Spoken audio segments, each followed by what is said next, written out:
Avant de commencer cette vidéo, je vous demanderai de respecter ce qui sera dit, même si ça ne correspond pas à votre croyance. 10 ans. 10 ans, ouais, c'est énorme. Ces 10 dernières années ont été riches en apprentissage. Elles ont commencé par ma première grande épreuve, la mort de l'homme de ma vie, mon père.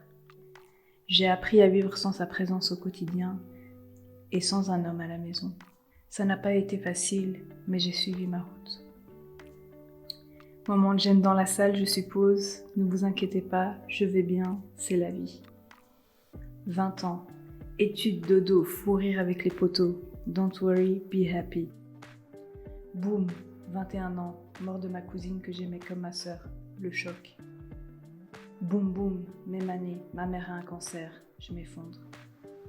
J'étais vivante physiquement, mais je me sentais morte psychiquement. Ouais, c'était dark. J'étais perdue, mais Dieu m'a sauvée et m'a redonné un sens et un but dans la vie. 23 ans. Après 4 années, j'obtiens mon diplôme de bachelier en psycho et je débute mon année complémentaire à l'université. 24 ans. Je passe en première année de master malgré avoir glandé la majorité de l'année. Surtout à ne pas reproduire chez vous. J'aime pas mes études, mais je continue, parce que c'est bien sur un CV un master. 25 ans. Je double ma première année de master. J'arrête l'UNIF car c'était une vraie catastrophe. 26 ans. Bienvenue chez Actiris, CDD de chercheuse d'emploi à temps plein. 27 ans, je me reprends en main, déménagement et commencement chez Max. 28 ans, premier chagrin d'amour. Comme Stromae disait, les hommes sont tous les mêmes, sauf vous les Maxiens, vous êtes super. Je reprends aussi mon master. Aujourd'hui, 29 ans. J'ai appris la mort de mon oncle, une des personnes que je respectais le plus au monde. J'ai eu 2 solutions, sombrer ou me battre. J'ai choisi la deuxième. Pourquoi ? Parce que j'ai la foi et je n'oublie pas le but que Dieu m'a donné sur cette terre. Malgré ma tristesse, je reste reconnaissante.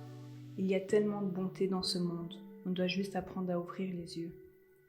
Cette vie ici-bas est très courte. N'accordez pas d'importance au matériel comme l'argent. Ne vous stressez pas pour des choses qui n'auront plus aucune importance par après comme le travail.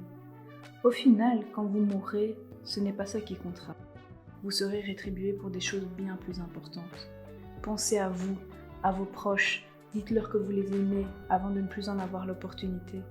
Aimez-vous, abandonnez les disputes. Souriez, sautez, criez, choisissez de vivre.